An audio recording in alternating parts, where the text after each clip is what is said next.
Salute Bharat. Salute ഭാരതിൽ നമ്മോടൊപ്പമുള്ളത് മുതിർന്ന മാധ്യമപ്രവർത്തകൻ Shri T K രാജഗോപാലാണ്. Sir നമസ്കാരം. നമസ്കാരം. സാർ, ഈ കഴിഞ്ഞ ദിവസം ട്രംപ് നെതന്യാഹു കൂടിക്കാഴ്ച ഉണ്ടായിരുന്നു. വളരെ വാർത്താ പ്രാധാന്യം അർഹിക്കുന്ന ഒരു കൂടിക്കാഴ്ചയാണ്. പശ്ചിമേഷ്യൻ സംഘർഷം ഇങ്ങനെ നിൽക്കുന്ന അവസരത്തിൽ സാർ, ഈ വിഷയത്തിൽ ഇറാനോട്, അതായത് ഇങ്ങനെ ഇത്തരത്തിൽ ഒരു യുദ്ധം ഇങ്ങനെ നീണ്ടുപോകുന്നതിൽ US പ്രസിഡന്റ് നെതന്യാഹുവിനോട് അദ്ദേഹത്തിൻ്റെ നീരസം പ്രകടിപ്പിച്ചതായും വാർത്തകൾ വരുന്നുണ്ട്. സാർ, ഈ കൂടിക്കാഴ്ചയുടെ അടിസ്ഥാനത്തിൽ എന്തെങ്കിലുമൊക്കെ ഒരു യുദ്ധവിരാമത്തിന് സാധ്യതയുണ്ടോ? നമുക്ക് എന്താണ് സാർ അതിൽ നിന്ന് വായിച്ചെടുക്കാൻ കഴിയുന്നത്? യുദ്ധവിരാമമാണെന്ന് തോന്നില്ല. യുദ്ധവിരാമത്തിലേക്കല്ല നിൽക്കുന്നത്. ഇപ്പോഴേ ഒരു സൈലൻസ് ആണ്, ഒരു നിശബ്ദതയാണ് ഇപ്പോഴേ പശ്ചിമേഷ്യയിൽ നമ്മൾ വരുന്ന വാർത്തകൾ മനസ്സിലാക്കുന്നത്. അതായത് ഇറാൻ ഇപ്പൊ പരസ്യമായിട്ട് പറയുന്നുണ്ട്, ഞങ്ങൾ പ്രത്യാക്രമണത്തിനൊന്നും തൽക്കാലത്തേക്ക് നിൽക്കുന്നില്ല, എല്ലാ ഗൾഫ് പാശ്ചാത്യ രാജ്യങ്ങളെല്ലാം ഞങ്ങൾ വിട്ടിരിക്കുന്നു. അതായത് അമേരിക്കൻ സഹായത്തിൽ നിൽക്കുന്ന പാശ്ചാത്യ രാജ്യങ്ങളെയൊക്കെ ഞങ്ങൾ തൽക്കാലം വിട്ടിരിക്കുന്നു എന്ന് പറഞ്ഞു. അതോടൊപ്പം തന്നെ അമേരിക്കൻ പ്രസിഡന്റ് ട്രംപും അങ്ങനെ തന്നെയാണ് പറഞ്ഞത്. ഇപ്പൊ തൽക്കാലം ഒരാക്രമണത്തിന്, ഇറാന് നേരെ ഒരു ആക്രമണത്തിന് ഞങ്ങൾ തയ്യാറല്ല എന്ന് വെച്ചാൽ, ഞങ്ങളെന്ന് പറഞ്ഞാൽ ഇസ്രായേലും തയ്യാറല്ല എന്നുള്ളൊരു അമേരിക്കയും ഇസ്രായേലും തയ്യാറല്ല എന്നുള്ളൊരു മട്ടിലാണ് അദ്ദേഹത്തിന്റെ പ്രസ്താവന വന്നത്. അതായത് അത് ഞായറാഴ്ചയാണ് ഈ പ്രസ്താവന വരുന്നത്. അപ്പൊ അതിനെ തുടർന്നാണ് എണ്ണവില ഏതാണ്ട് $100 നിന്ന ക്രൂഡിന്റെ വില പെട്ടെന്ന് താഴേക്ക് ഇടിഞ്ഞപ്പോ അത് 80ന്റെ റേഞ്ചിലാണ് ഇപ്പൊ വ്യാപാരം നടക്കുന്നത്. സ്വാഭാവികമാണ്. ഇപ്പൊ എണ്ണവിലയിൽ ഒരു കാര്യമായ കുറവുണ്ടായി, ലോക കമ്പോളം എല്ലാം ഉണരുകയും ചെയ്തിട്ടുണ്ട്. പക്ഷെ ഈ ശാന്തത എത്ര നാളത്തേക്ക് നിൽക്കുമെന്നുള്ളതാണ്. നമ്മൾ പറഞ്ഞില്ലേ, ശാന്തസമുദ്രം പോലെയൊന്നും അല്ലല്ലോ ഇവരുടെയൊക്കെ കാര്യം എന്ന് പറഞ്ഞാല്. ഹോർമോസിൽ കടന്നേത് നിമിഷവും തിളയ്ക്കുന്നത് കൊണ്ടും എന്തും സംഭവിക്കാം. ഇപ്പൊ ഇന്നത്തെ നമ്മൾ സംസാരിച്ച് തീരുന്നതിന് മുമ്പ് തന്നെ വേണമെങ്കിൽ യുദ്ധം ആരംഭിക്കാം. ആ രീതിയിലാണ് അവരുടെ രണ്ടുപേരുടെ നിലപാടെന്ന് പറയുന്നത്. പക്ഷെ ഇപ്പൊ ഇതിനൊരു പശ്ചാത്തലം വന്നിട്ടുണ്ട്. അതാണ് ഇന്നത്തെ വാർത്തയെക്കുറിച്ച് അയ്യപ്പദാസ് പറഞ്ഞത്. ഈ രണ്ടാശാന്മാരും കൂടെ, അതായത് അമേരിക്കൻ പ്രസിഡന്റ് ഡൊണാൾഡ് ട്രംപും നെതന്യാഹുവും ഈ പശ്ചിമേഷ്യൻ യുദ്ധം ആരംഭിച്ചതിന് ശേഷം, അതായത് ഫെബ്രുവരി 28-നാണല്ലോ 2026 ഫെബ്രുവരി 28-നാണ് ഇറാനിലേക്കുള്ള ആദ്യത്തെ ആക്രമണം നടക്കുന്നത്. അന്ന് തന്നെ അവരുടെ പരമോന്നത നേതാവിനെ വധിക്കുകയും ചെയ്യുന്നത്. അവിടെ നിന്നാണല്ലോ യുദ്ധം ആരംഭിക്കുന്നത്. ഈ ഫെബ്രുവരി 28-ന് ശേഷം ഈ രണ്ട് ലോക നേതാക്കൾ കൂടെ കഴിഞ്ഞ ദിവസം വൈറ്റ് ഹൗസിൽ വെച്ച് കൂടിക്കാഴ്ച നടത്തി. ആദ്യമായിട്ടാണ് യുദ്ധം തുടങ്ങിയ ശേഷം രണ്ടുപേരും ഒന്നിച്ച് കാണുന്നത്, ആദ്യമായിട്ടാണ്. അതിനു മുമ്പ് അതിനുശേഷം ഫോൺ സംഭാഷണങ്ങളും മറ്റു കാര്യങ്ങളും ഒക്കെ ആയിരിക്കും നടന്നിരിക്കുന്നത്. എന്നാലും രണ്ടുപേരും നേരിട്ട് കണ്ടതിനെ തുടർന്നാണ് ഇപ്പോൾ വലിയ സ്പെക്കുലേഷൻ, വലിയ സംശയങ്ങളാണ് ലോക മീഡിയ ഉയർത്തുന്നത്. അതിന്റെ ആദ്യ കാരണമാണ് അയ്യപ്പദാസ് പറഞ്ഞത്, ട്രംപ് ചില കാര്യങ്ങളിൽ അസ്വസ്ഥത പ്രകടിപ്പിച്ചു എന്നാണ് പറയുന്നത്. ഇയാള് പിന്നെയും എന്നെ ഇതിനെ ഉപദേശിക്കാൻ വരികയാണ്. നേരത്തെ ട്രംപ് ഒരിക്കലും പറഞ്ഞിരുന്നു, നെതന്യാഹുവിനും ഇങ്ങനെ കൂടെ എന്നോട് വിളിച്ചിട്ട് ചില അസ്വസ്ഥകരമായ കാര്യങ്ങൾ പറഞ്ഞു കൊടുത്തിരുന്നുണ്ട്. ഇയാൾ പറയുന്നത് കേട്ടിട്ടാണ് ഞാൻ ആദ്യം എടുത്ത് ഈ കുളത്തിൽ കുഴി ചാടിയെന്നുള്ള മട്ടിലാണ് ട്രംപ് പറയുന്നത്. കാരണം ഈ പശ്ചിമേഷ്യൻ യുദ്ധത്തിന്റെ ഒന്നും ആവശ്യം അമേരിക്കയ്ക്ക് ഒരു ആവശ്യമുള്ള കാര്യമല്ല, അല്ലെ? എത്രയോ ദൂരത്ത് കിടക്കുന്ന രാജ്യമാണ് ഇറാൻ എന്ന് പറയുന്നത്. അവരുടെ ആളവായതുകൊണ്ടെങ്കിൽ എന്ത്, ഇല്ലെങ്കിൽ എന്ത്. പിന്നെ ട്രംപിനോട് ഒരു പക്ഷെങ്കിൽ നെതന്യാഹു പറഞ്ഞു കൊടുത്തത് ഇതായിരിക്കാം, അവരിൽ ഒരുപാട് എണ്ണ ശേഖരണമുണ്ട്, അല്ലെങ്കിൽ മറ്റ് സാമ്പത്തികമായിട്ട് വലിയ ശക്തിയാണ്, അല്ലെങ്കിൽ തീവ്രവാദ ഷിയ മുസ്ലിങ്ങളുടെ ഒരു വലിയ ആത്മീയ കേന്ദ്രമാണ്. അപ്പൊ അതുകൊണ്ട് നമുക്ക് അവരെ തകർക്കാം. ഇത് രണ്ടും ട്രംപിന്റെ ലക്ഷ്യങ്ങളാണല്ലോ. മുസ്ലിം രാജ്യങ്ങളെ തുടച്ചു നീക്കുക, അതേപോലെ തന്നെ എണ്ണ ശേഖരം മുഴുവൻ കൈവശപ്പെടുത്തുക. വെനിസ്വേലയിൽ ചെയ്ത പോലെ വല്ല അഭ്യാസം ചെയ്യാമെന്നൊക്കെ വിചാരിച്ചിട്ട് ഈ ഇസ്രായേൽ നെതന്യാഹുവിന്റെ വാക്കും കേട്ട് ട്രംപ് എടുത്ത് ചാടിയെന്നാണ് ഇപ്പൊ വിലയിരുത്തൽ. അമേരിക്കയുടെ റിപ്പബ്ലിക്കൻസ് പോലും വിലയിരുത്തുന്നത് അങ്ങനെയാണ്. അതായത് ട്രംപിന്റെ പാർട്ടിക്കാർ പോലും അങ്ങനെയാണ് വിലയിരുത്തുന്നത്. പക്ഷെ എടുത്ത് ചാടിയപ്പോഴാണ് ഇതിന്റെ അപകടം പുള്ളിക്ക് മനസ്സിലാകുന്നത്. ഇപ്പൊ ഫെബ്രുവരി കഴിഞ്ഞിട്ട് ഇപ്പൊ മാസം ഒന്നായി, ഇത്രയുമായിട്ടും കാര്യങ്ങളിൽ ഒരു തീരുമാനം വരുന്നില്ല. ഇപ്പൊ കഴിഞ്ഞ ദിവസം റിപ്പോർട്ട് കണ്ടില്ലേ, അത്യാവശ്യം വെടിക്കോപ്പുകളും എല്ലാം തീർന്നിരിക്കുന്നതെന്നാണ് പറയുന്നത്. യുദ്ധ ഉപകരണങ്ങളും തീർന്നിരിക്കുന്നു. അമേരിക്കയെ സംബന്ധിച്ചിടത്തോളം പിന്നെ അതിന് വലിയ ക്ഷാമമൊന്നുമില്ല, അവിടെ സാധനങ്ങളൊക്കെ ഉണ്ടാക്കാനുള്ള സംവിധാനങ്ങളുണ്ട്. അതിനിടയിലാണ് റഷ്യയും ഉക്രൈനും തമ്മിൽ നടക്കുന്ന, അല്ലെ, വർഷങ്ങൾ എടുത്ത് നടക്കുന്ന യുദ്ധവും നടക്കുന്നത്. ഇതിന്റെ രണ്ടിന്റെ നടുക്കാണ്. അപ്പൊ വെടിക്കോപ്പുകൾക്ക് നമ്മൾ പറഞ്ഞ ഭക്ഷ്യക്ഷാമം, കോവിഡ് കാലത്ത് ഭക്ഷ്യക്ഷാമം ഉണ്ടായെന്ന് പറഞ്ഞതുപോലെ വെടിക്കോപ്പുകൾക്കും ക്ഷാമം ഉണ്ടായിരിക്കുകയാണ്. അപ്പൊ അങ്ങനെ വന്നു കഴിഞ്ഞപ്പോഴാണ് ട്രംപ് നേരത്തെ കുറ്റപ്പെടുത്തി. ഒരിക്കൽ നെതന്യാഹുവിനോട് പറഞ്ഞു, താൻ ഒരുത്തനാണ് ഈ പ്രശ്നത്തിന്റെ മുഴുവൻ കാരണം, ഇലക്ഷൻ സമയത്ത് ഞാൻ തന്നോട് കുറച്ച് കാശൊക്കെ മേടിച്ചിട്ടുണ്ട്. അങ്ങനെയാണല്ലോ ട്രംപിന്റെ പാർട്ടി എന്ന് പറയുന്നത്. അതാണ് ഈ ജൂത ബാങ്കുകളിൽ നിന്നൊക്കെ ട്രംപ് കുറച്ചല്ല നല്ല എമൗണ്ട് വായ്പ എടുത്തിട്ടുണ്ട്. തെരഞ്ഞെടുപ്പ് പ്രചരണത്തിനും ഒക്കെ ആയിട്ട് ഇസ്രായേലിന്റെ സഹായം, സാമ്പത്തിക സഹായം നന്നായിട്ട് ട്രംപിന് കിട്ടിയിട്ടുണ്ട്. റിപ്പബ്ലിക്കൻ പാർട്ടിയുടെ തെരഞ്ഞെടുപ്പുമായിട്ടൊക്കെ ബന്ധപ്പെട്ട് ഒരു വലിയ ശക്തമായ ബാങ്കുകളാണ് ജൂയിഷ് ബാങ്കുകൾ എന്നൊക്കെ പറഞ്ഞു കഴിഞ്ഞാൽ. അപ്പൊ അതാണ് പുള്ളിക്ക് ഒരു ബാധ്യത എന്ന് പറഞ്ഞത്. അപ്പൊ കടം മേടിച്ച കാശ് തിരിച്ചു പോയി, നെതന്യാഹു പെട്ടെന്ന് കാശ് തിരിച്ചു പോയിക്കുമെന്നോ എന്താണ് ട്രംപിനെ ഭയപ്പെടുത്തിയെന്ന് അറിയത്തില്ല. അല്ലെന്നുണ്ട് ഒരു ആവശ്യമില്ലാത്തടത്ത് കൊണ്ടുപോയി തലവെച്ച് കൊടുക്കുക എന്ന് പറഞ്ഞൊരു പരിപാടിയാണ് ചെയ്തത്. അപ്പൊ അന്നൊന്ന് കുറ്റപ്പെടുത്തിയിരുന്നു. അപ്പൊ അതിനുശേഷമാണ് ഇപ്പൊ ഇന്നലെ കണ്ട ശേഷം, കഴിഞ്ഞ ദിവസം കണ്ട ശേഷവും ട്രംപ് പറയുന്നത് ഇയാൾ പിന്നെയും പഴയ, നമ്മൾ പറഞ്ഞില്ല പിന്നെയാണ്ട് ചൊറിഞ്ഞു വരികയാണെന്ന് പറഞ്ഞതുപോലെ, ഈ മലയാള ഭാഷയിൽ അങ്ങനെ ഒരു ചൊല്ലുണ്ടല്ലോ എന്ന് പറഞ്ഞതുപോലെ ഇപ്പൊ നെതന്യാഹു ചെന്ന് പറഞ്ഞിരിക്കുന്നത് എന്താണ്? ട്രംപിന് അങ്ങനെ ഒരു അസ്വസ്ഥത ഉണ്ടാകാനുള്ള കാരണം എന്താണ്? അല്ലെ ഇയാളുടെ ചെവിയിൽ ചെറിയാൻ മന്ത്രം ഓടിക്കൊടുത്തത് എന്താണെന്നുള്ളതാണ് അന്താരാഷ്ട്ര മീഡിയ ശ്രദ്ധിച്ചുകൊണ്ടിരിക്കുന്നത്. അപ്പൊ ഇതിനൊരു പശ്ചാത്തലം കൂടെ ഉണ്ട്. ഇപ്പൊ ഇന്ന് ചില റിപ്പോർട്ട് വന്നിട്ടുണ്ട്, പിക്കാക്സ് മലനിരകളിൽ ആക്രമണം നടത്തണം. പിക്കാക്സ് മലനിരകളെ കുറിച്ച് വിശദമായിട്ട് പറയാം. അതിന് മുമ്പ് ഇവർ തമ്മിലുണ്ടായിരുന്ന ഇന്നലത്തെ സംഭാഷണത്തിന് മുമ്പ്, ഏതാണ്ട് ഒരാഴ്ചയ്ക്ക് മുമ്പ്, ഈ ഇസ്രായേലിന്റെ ചാരസംഘടനയായ മൊസാദും CIA-യും, അമേരിക്കയുടെ CIA-യും കൂടെ, അതിന്റെ 2 തലവന്മാരും തമ്മിൽ ഒരു ചർച്ച നടന്നിരുന്നു, ഒരു കൂടിക്കാഴ്ച നടന്നിരുന്നു. ഏതാണ്ട് 2-3 മണിക്കൂർ അവർ കൂടിക്കാഴ്ച നടത്തിയ ശേഷം എന്തോ ചില സ്ട്രാറ്റജി തയ്യാറാക്കി, ചില തന്ത്രങ്ങൾ തയ്യാറാക്കിയതായിട്ട് വിദേശ മാധ്യമങ്ങൾ റിപ്പോർട്ട് ചെയ്യുന്നുണ്ട്. വിദേശ മാധ്യമങ്ങളെയാണ്, ഇന്ത്യൻ മാധ്യമങ്ങളില് അതിനെടുത്ത് കോട്ട് ചെയ്യുന്നുണ്ടെന്നുള്ളതേ ഉള്ളൂ. വിദേശ മാധ്യമങ്ങളാണ് ഇതിനെക്കുറിച്ച് പറഞ്ഞുകൊണ്ടിരിക്കുന്നത്. ഇവര് തമ്മിൽ ഒരു കൂടിക്കാഴ്ച നടന്നു. കൂടിക്കാഴ്ച നടന്നത് രണ്ടും വലിയ ചാരസംഘടനയിലെ ഓപ്പറേറ്റേഴ്സ് ആണ്, വളരെ കേപ്പബിൾ ആയ ഓപ്പറേറ്റേഴ്സ് ആണ്. അപ്പൊ അവരങ്ങനെ ഒരു കൂടിക്കാഴ്ച, മൊസാദും CIA-യും കൂടെ തലവന്മാർ കൂടിക്കാണുക എന്ന് പറഞ്ഞാൽ നിസ്സാര കാര്യമല്ല. അത് എന്തോ കാര്യങ്ങൾ അവർ പ്ലാൻ ചെയ്യുകയാണ്. പ്ലാൻ ചെയ്ത് അങ്ങനെ നടപ്പാക്കുന്നത്, എങ്ങനെ നടപ്പാക്കാം എന്നുള്ളതിനെ കുറിച്ചായിരിക്കും പ്ലാൻ ചെയ്യുന്നത്. അപ്പൊ ഇവരുടെ സംശയം, ഈ മാധ്യമങ്ങളുടെ സംശയം, മാധ്യമ നിരീക്ഷണം എന്ന് പറയുന്നത്, ഒരു പക്ഷെങ്കിൽ ഈ പിക്കാക്സ് മലനിരകളിലെ അവസാന ലാസ്റ്റ് ബോംബിംഗ് നടത്താനുള്ള പരിപാടിയാണ്.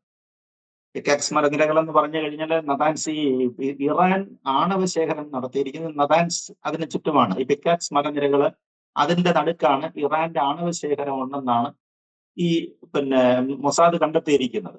മൊസാദാണ് അത്തരം കാര്യങ്ങളൊക്കെ ചെയ്തിരിക്കുന്നത് കേട്ടോ. അമേരിക്കക്കാട്ടില് നന്നായിട്ട് യുദ്ധതന്ത്രം പയറ്റിക്കൊണ്ടിരിക്കുന്നത് മൊസാദ് തന്നെയാണ്. അവരാണ് ഈ ചാര സംഘടന ഉപയോഗിച്ചിട്ടൊക്കെ, അവരുടെ സാറ്റലൈറ്റ് ഉപയോഗിച്ച് അവരാണ് ഡിറ്റക്ട് ചെയ്തുകൊണ്ടിരിക്കുന്നത്. അതുകൊണ്ടാണ് ഈ നതാൻസിന് നേരെ ഒരുപാട് ആക്രമണങ്ങൾ നടന്നിരുന്നു. അവരുടെ ആണവശേഖരം നശിപ്പിക്കുന്നതിനായിട്ട് ഒരുപാട് ആക്രമണം നടത്തിയത് അമേരിക്ക ഇസ്രായേലും ചേർന്ന് നടത്തിയിരുന്നു. പക്ഷെ അതുകൊണ്ടൊന്നും ആ ഡെപ്പോസിറ്റ് എവിടെയാണെന്ന് കൃത്യമായിട്ട് ലൊക്കേറ്റ് ചെയ്യാൻ പറ്റിയിരുന്നില്ല. അതാണ് അതിനകത്ത് വലിയ പ്രശ്നം. കാരണം ഇവരുടെ മൊസാദിന്റെ ചാരക്കണ്ണ് എന്ന് പറഞ്ഞു കഴിഞ്ഞാൽ, പറഞ്ഞില്ലേ നമ്മള് ഖമേനി എവിടെ ഉണ്ടെന്നുള്ളത് സെക്കൻഡ് കൊണ്ട് ഐഡന്റിഫൈ ചെയ്യും. അതേപോലെ തന്നെ ലോകത്ത് എവിടെ അവരെന്ത് വിചാരിച്ചു കഴിഞ്ഞാൽ അവരുടെ ചാരക്കണ്ണൽ അവർ കണ്ടെത്തി അവർ നശിപ്പിക്കുന്ന അതിവിദഗ്ധന്മാരാണ്. പക്ഷെ ഈ ശേഖരം അവർക്ക് കണ്ടെത്താൻ കഴിഞ്ഞിട്ടില്ല ഇതുവരെ. ഇപ്പൊ അവരുടെ സംശയം ഈ നതാൻസിന് ചുറ്റുമുള്ള ഈ പറയുന്ന ഈ മലനിരകളിലാണ്, നമ്മളെ പിക്കാക്സ് എന്ന് വിളിക്കുന്ന പിക്കാക്സ് മൗണ്ടൻസിന്റെ അകത്തായിരിക്കാം ഈ യുറേനിയം ഡെപ്പോസിറ്റ്, അല്ലെങ്കിൽ ഇത്തരത്തിലുള്ള ആണവായുധത്തിന് വേണ്ട സാധനങ്ങൾ ഇവർ ഡെപ്പോസിറ്റ് ചെയ്തിരിക്കുന്നതാണ് ഇവരുടെ സംശയം. അതാണ് CIA-യും മൊസാദിന്റെയും കൂടെ തലവന്മാരുടെ വിലയിരുത്തലിൽ വന്നിരിക്കുന്നത്.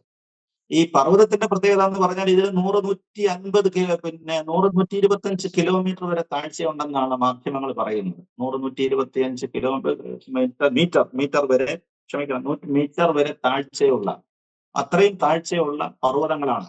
അതിന്റെ വലയത്തിലാണ് നിൽക്കുന്നത്. ഇവിടെ പാറയാണ്. ഈ പാറ പൊട്ടിച്ച്, ഈ പാറ തുരന്ന് പാറയ്ക്കകത്താണ് ഈ ഡെപ്പോസിറ്റ് ഉണ്ടെന്നാണ് പറയുന്നത്. അപ്പൊ വളരെ കരിങ്കല്ലാണ്.